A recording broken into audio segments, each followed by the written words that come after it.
Jin-Ho sat in the small white room, his fingers tapping nervously on the violin case in his lap. The space station hummed quietly around him. Through the small window, he could see Earth growing smaller as the station continued its orbit.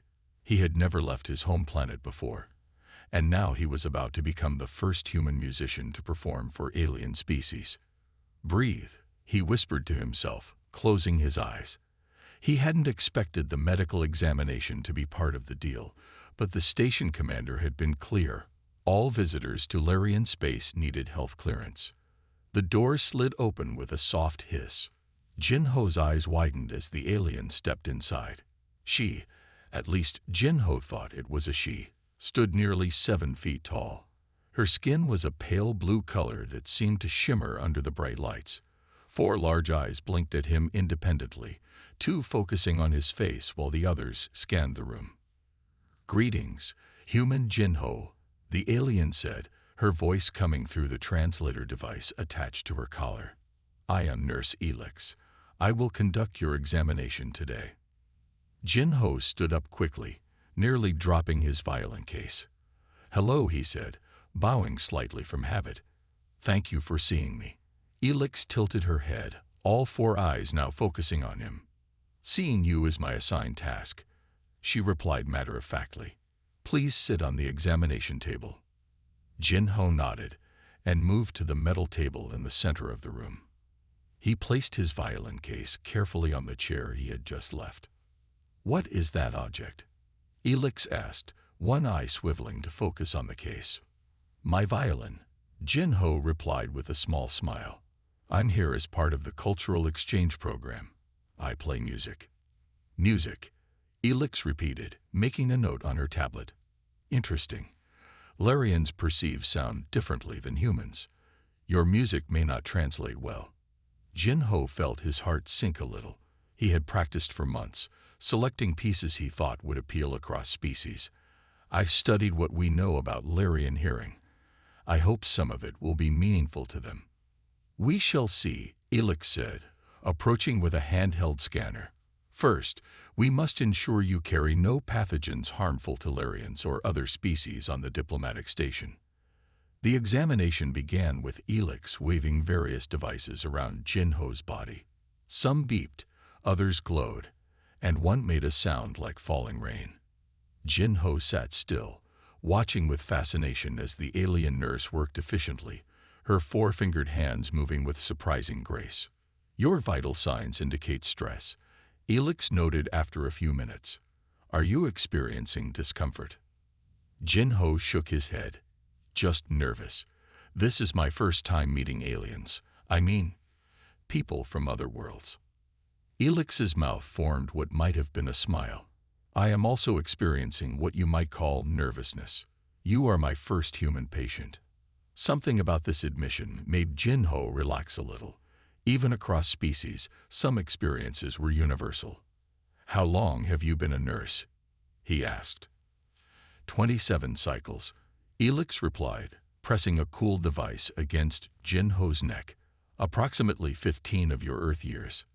The examination continued, and Jin-Ho found himself growing more comfortable. Elix explained each test as she performed it, describing how Larian biology differed from human. Jin-Ho listened with genuine interest, asking questions that seemed to please the alien nurse. Suddenly, the translator device on Elix's collar sputtered and emitted a high-pitched whine before falling silent. "Is something wrong?" Jin-Ho asked. Elix responded with a series of musical clicks and trills that Jin-Ho couldn't understand. She pointed to the translator, then made a cutting motion with her hand. "It's broken," Jin-Ho guessed. Elix nodded, then pointed at Jin-Ho's violin case and made a gesture he couldn't interpret. She repeated the motion, more insistently this time. "My violin?" Jin-Ho asked, pointing to the case. Elix nodded again, all 4 eyes blinking in sequence. Jin-Ho hesitated. He wasn't sure if she wanted him to put it away or show it to her. After a moment's consideration, he decided to retrieve the instrument. Maybe she needed to scan it as part of the examination. He opened the case carefully, revealing the polished wooden violin that had been in his family for 3 generations. Elix moved closer, her eyes widening as she examined the instrument. She made another series of clicks and gestured at the violin, then at Jinho. "You want me to play it?" he guessed. Elix tilted her head, clearly not understanding. Jinho mimicked playing the violin, drawing the bow across imaginary strings. Elix nodded eagerly, stepping back to give him space. Jinho lifted the violin to his chin and positioned the bow. He hadn't planned to play until the official reception, but perhaps this could be a good test run. He chose a simple Korean folk song, one his grandmother had taught him when he was a child. As the first notes filled the examination room, Elix froze.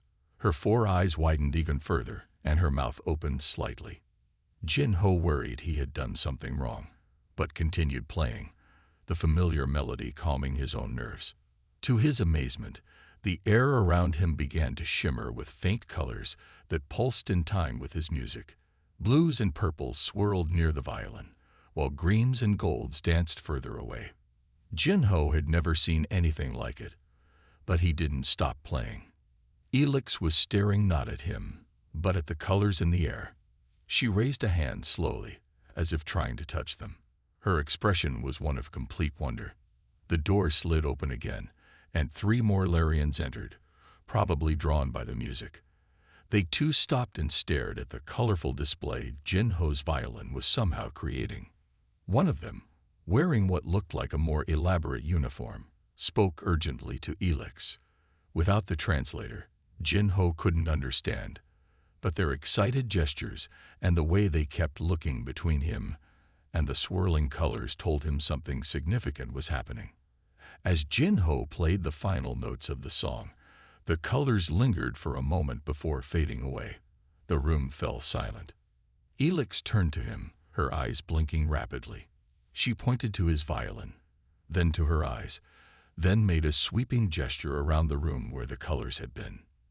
Jinho understood. Somehow his violin music was visible to the Larians. They could see sound. The uniformed Larian approached Jinho and bowed deeply, a human gesture that surprised him. When the alien straightened, it placed a hand over its chest and spoke solemnly. Though Jinho couldn't understand the words, the meaning was clear. His simple medical examination had just turned into something much more important. Jinho followed Elder Tiz through the corridors of the space station. Larians stopped and stared as they passed. Many bowed or made strange gestures with their 4-fingered hands. Jinho clutched his violin case tightly, feeling both important and uncomfortable with the attention. The Great Hall was a vast circular room with a domed ceiling covered in shifting patterns of light. Hundreds of Larians were gathered, their blue skin creating a sea of azure beneath the colorful dome. A raised platform stood in the center of the room. "This is where our most important ceremonies take place," Elder Tiz explained through the translator. "No human has ever stood on the speaker's platform." Jinho swallowed nervously. "What exactly do you want me to do?" "Play your instrument," Elder Tiz said simply. "Share the creation songs with our people." As they approached the platform, Jinho noticed several Larians setting up strange devices around its perimeter. Dr. Mav saw his curious look. "Those are soundblight amplifiers," he explained. "They will help everyone in the hall see the patterns your music creates." Jinho stepped onto the platform, feeling hundreds of eyes watching his every move. He carefully opened his violin case and removed his instrument. A hushed sound, like wind through leaves, swept through the crowd. Elder Tiz raised his hands for silence, then spoke to the assembled Larians in their musical language. The translator at Jinho's ear conveyed the message. "Today, we witness the fulfillment of ancient prophecy. This human carries the lost creation songs within his simple instrument. Watch and believe." Jinho raised his violin to his chin, took a deep breath, and began to play. He chose a piece he knew well, a Korean folk melody his grandmother had taught him, the same one he had played in the examination room. The notes flowed from his fingers with practiced ease. Immediately, the air around him filled with colors. The devices around the platform activated, and suddenly the entire dome above was awash with swirling patterns that pulsed with each note. The Larians gazed upward in wonder, some raising their arms as if in worship. As Jin-Ho played, he noticed something strange. The patterns in the dome began to shift independently of his music, forming new shapes he hadn't created. It was as if the soundlight had a life of its own, responding to his music, but also growing beyond it. Dr. Mav stepped closer to the platform, his scientific curiosity overcoming the reverent atmosphere. He held up a scanning device, his 4 eyes darting between Jin-Ho and the display. "Incredible," he murmured. "The resonance frequencies are creating harmonic patterns in our atmospheric processors. The soundlight is feeding back into itself, creating new patterns." Jin-Ho didn't fully understand, but he could see the effect. As he continued playing, the patterns grew more complex and beautiful. The Larians watched in awe, many swaying gently to the music. Suddenly, the patterns coalesced into a shape that looked almost like a map or diagram. Elder Tiz gasped, pointing upward. "The lost system," he exclaimed. "It is revealed." Jin-Ho stopped playing, confused. The pattern remained in the dome for several seconds before slowly fading away. "What's the lost system?" Jin-Ho asked. Elder Tiz turned to him, all 4 eyes wide with excitement. "It is the birthplace of our species, a star system lost to us during the Great Migration 12,000 years ago. Our ancestors fled a catastrophic event, but the exact location was lost to time. Only the creation songs were said to contain the path back to our origin world." Dr. Mav was rapidly typing on his device. "The pattern matches no known star system in our databases, but the configuration is astronomically viable. A central star with 7 orbital bodies, the third being in the habitable zone." Jin-Ho looked down at his violin in disbelief. "My music revealed the location of your home world." "Not exactly," Dr. Mav clarified. "Your music created the resonance pattern that triggered our ancestral memory systems embedded in the station's architecture. These patterns were programmed by our ancestors, but have lain dormant for millennia." A female Larian approached the platform. She wore the uniform of the station's navigation team. "The pattern has been recorded and initial calculations suggest it lies in the unexplored region beyond the Perseus Arm, approximately 12,000 light-years from here." Elder Tiz turned to Jin-Ho, placing a hand on his shoulder. "You have given us more than beautiful music, human Jin-Ho. You have given us our history." Jin-Ho felt overwhelmed. He had come to the station as a cultural ambassador, hoping to share music between species. Now he had apparently helped an alien race rediscover their ancestral home. "I don't understand how this is possible," Jin-Ho said. "It's just a violin. We've had them on Earth for centuries." Dr. Mav's translator conveyed his thoughtful response. "Perhaps that is precisely why. Your instrument evolved naturally, without technological interference. It produces pure harmonic frequencies that our electronic instruments cannot. Those pure harmonics were what our ancestors encoded their information within." Elder Tiz addressed the crowd again, and Jin-Ho listened through his translator. "The human will continue to play the creation songs. Each pattern may reveal more of our lost knowledge. This is a sacred time for all Larians." Jin-Ho looked out at the expectant faces of hundreds of aliens. "I don't know if I can recreate exactly what I just played. It was partly improvisation." "That may be even better," Dr. Mav said. "Improvisation creates new harmonic patterns that might trigger different ancestral memories." Jin-Ho nodded and raised his violin again. This time, he chose a classical piece, Bach's Chakan. The complex harmonies filled the great hall, and once again, the dome erupted with patterns of soundlight. As he played, Jin-Ho noticed something strange. The violin felt different in his hands, as if it were vibrating with new energy. The wood seemed warmer, more alive. The sound it produced was richer and more resonant than he had ever heard from it before.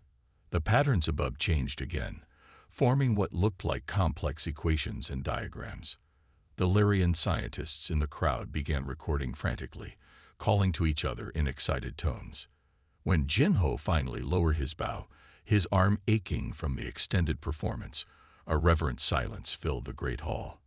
Then, one by one, the Lyrians bowed deeply toward him. Elder Tiz approached again.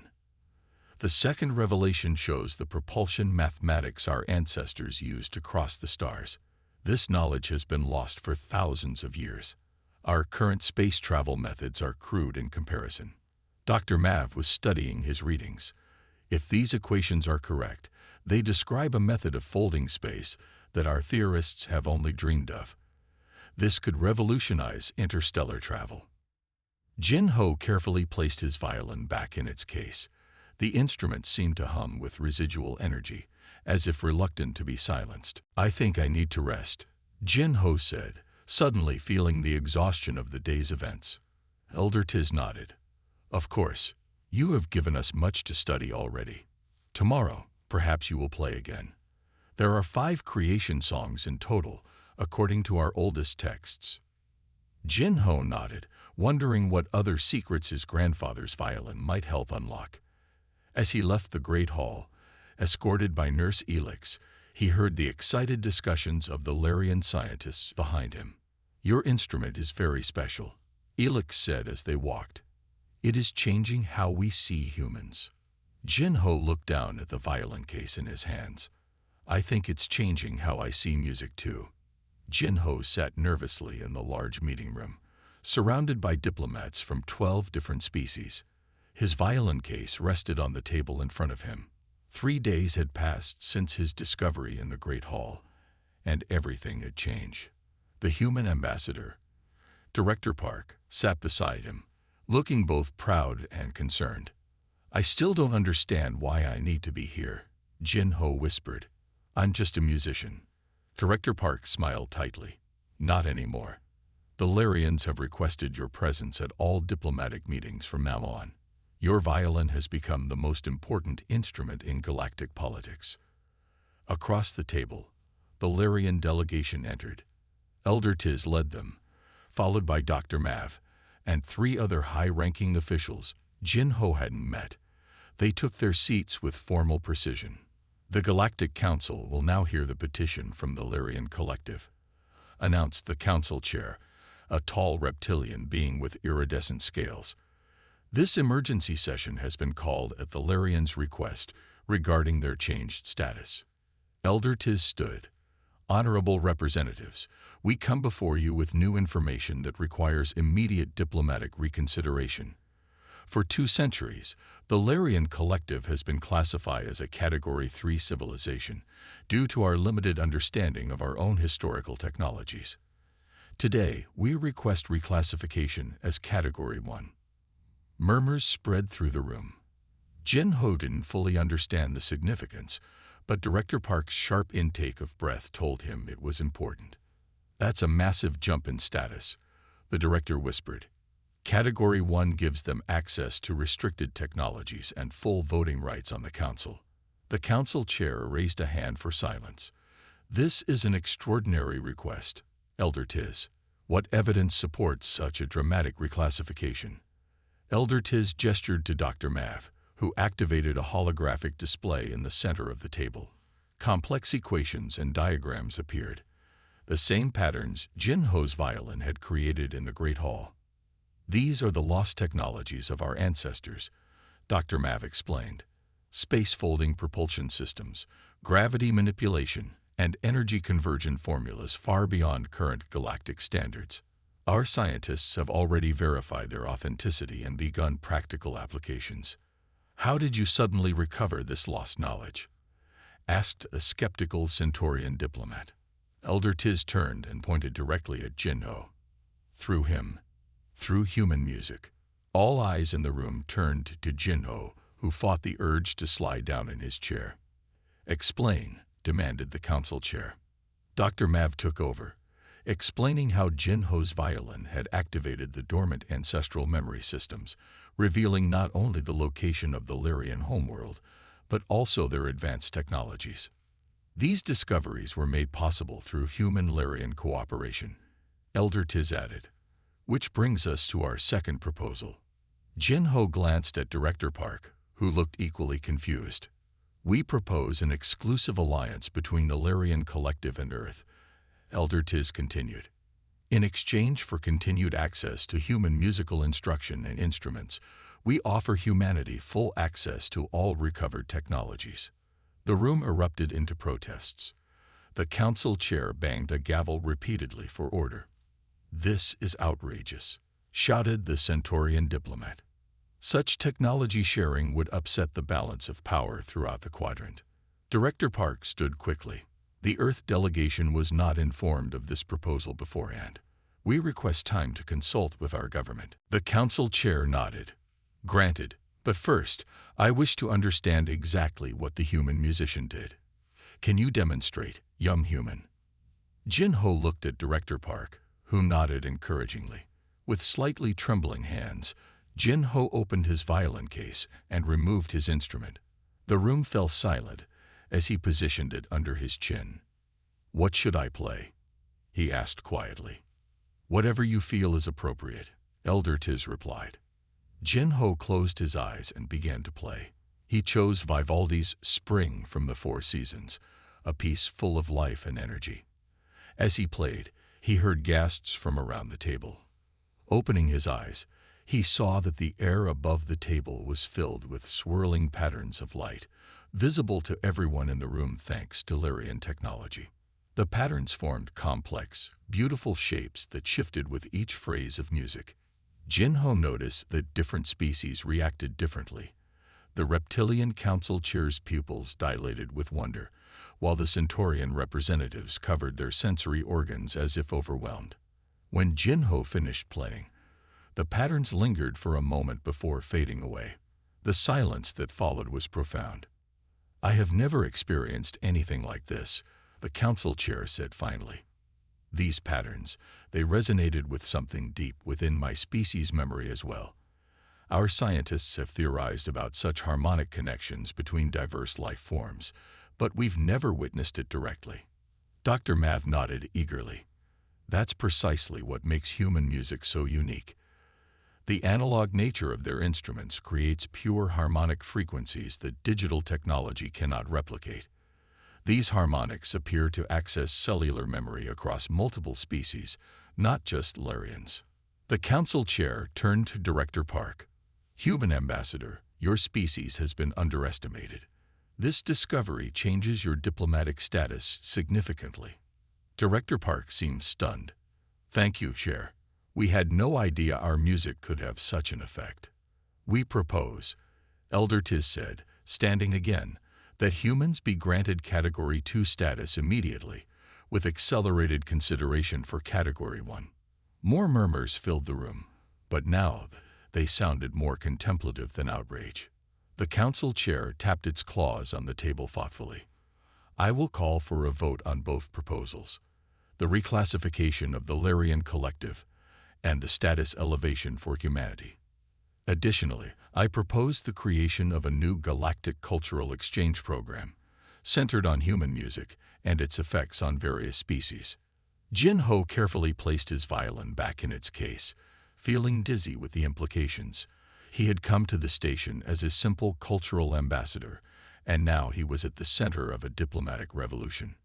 Director Park leaned close to him. Do you understand what just happened? You've just elevated Earth's status in the galaxy more than all our previous diplomatic efforts combined. Jin-Ho shook his head in disbelief. All I did was play my violin. Sometimes, Elder Tiz said, overhearing them, the simplest actions have the most profound consequences. Your music has reminded us that beneath our technological advancements, we are all beings who respond to beauty and harmony. As the council members continued their discussion, Jin-Ho looked down at his violin case. His grandfather had always told him that music could change the world. He never mentioned it could change the galaxy. The vote was scheduled for the following day, but Jin-Ho could already see from the changed atmosphere in the room that both proposals would likely pass. Humanity and the Larians would soon enter a new era of cooperation and elevated status, all because of a simple wooden instrument and the universal language of music. 6 months had passed since Jinho's violin had changed galactic politics. He stood on the observation deck of the new Earth-Larian Cultural Center, watching students arrive for classes. The massive structure floated in Earth orbit, visible from the ground as a bright star that moved slowly across the night sky.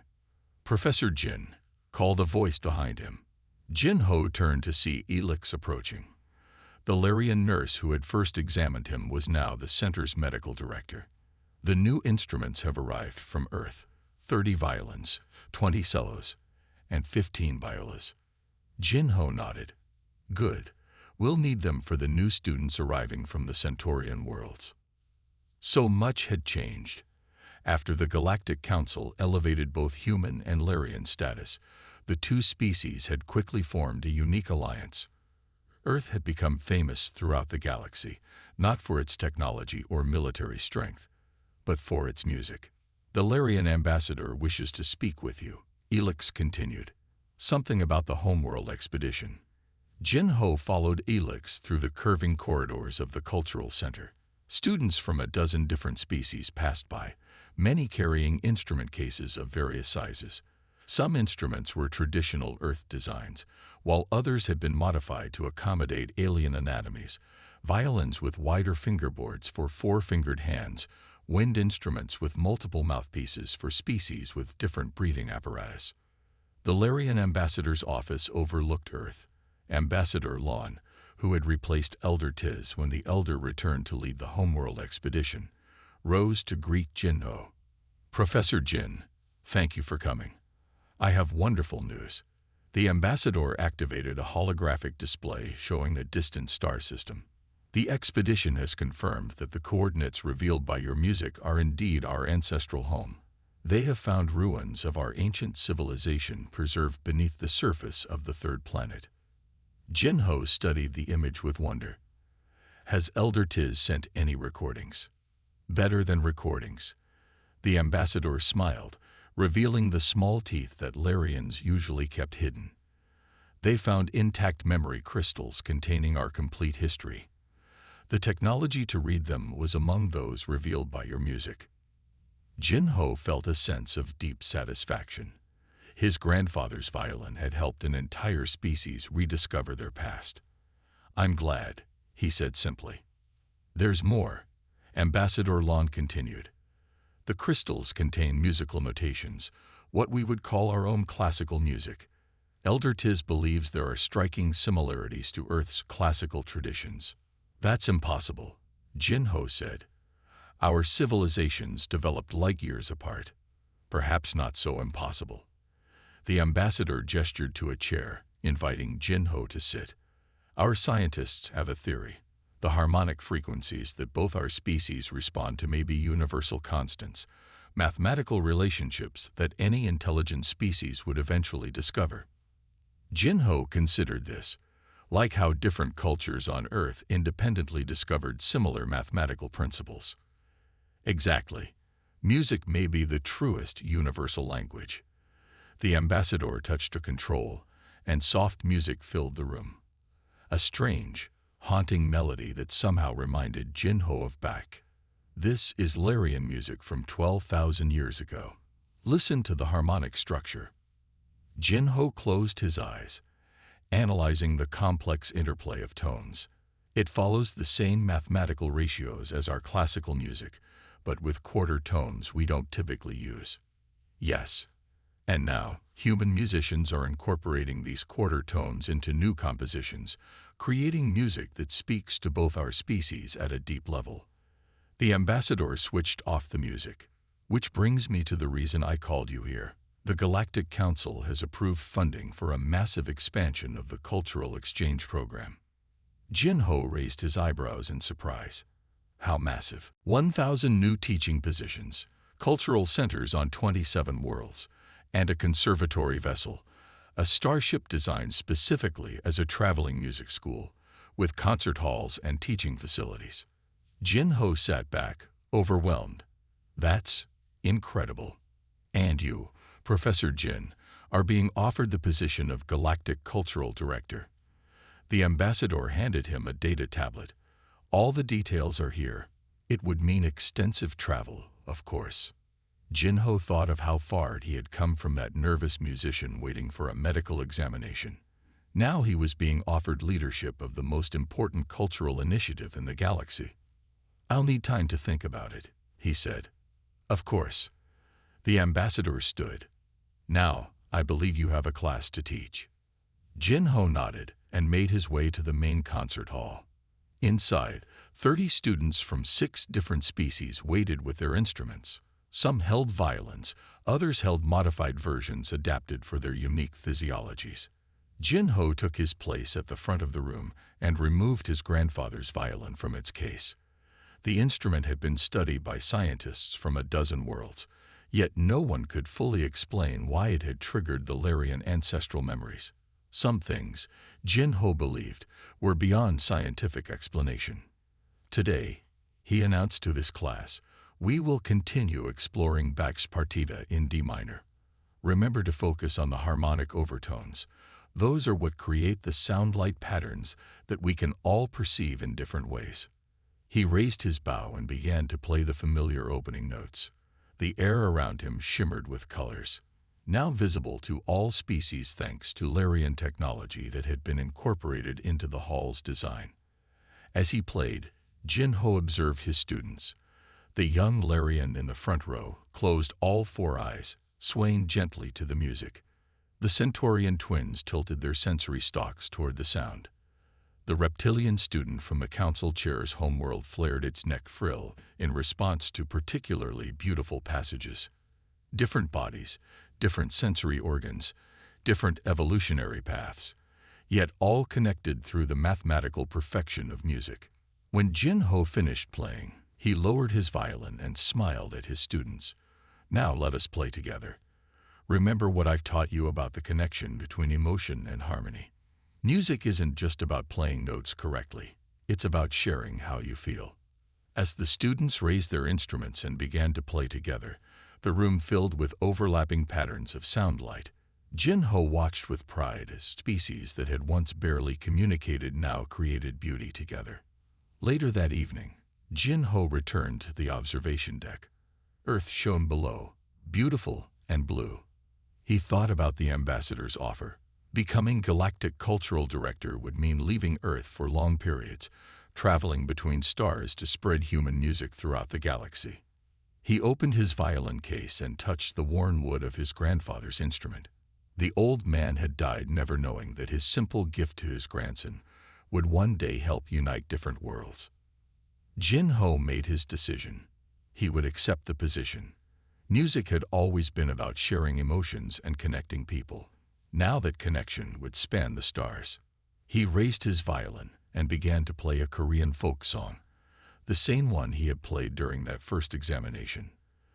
The melody floated out toward the stars, carrying with it the unique spirit of humanity, a gift to the galaxy that no technology could ever replace.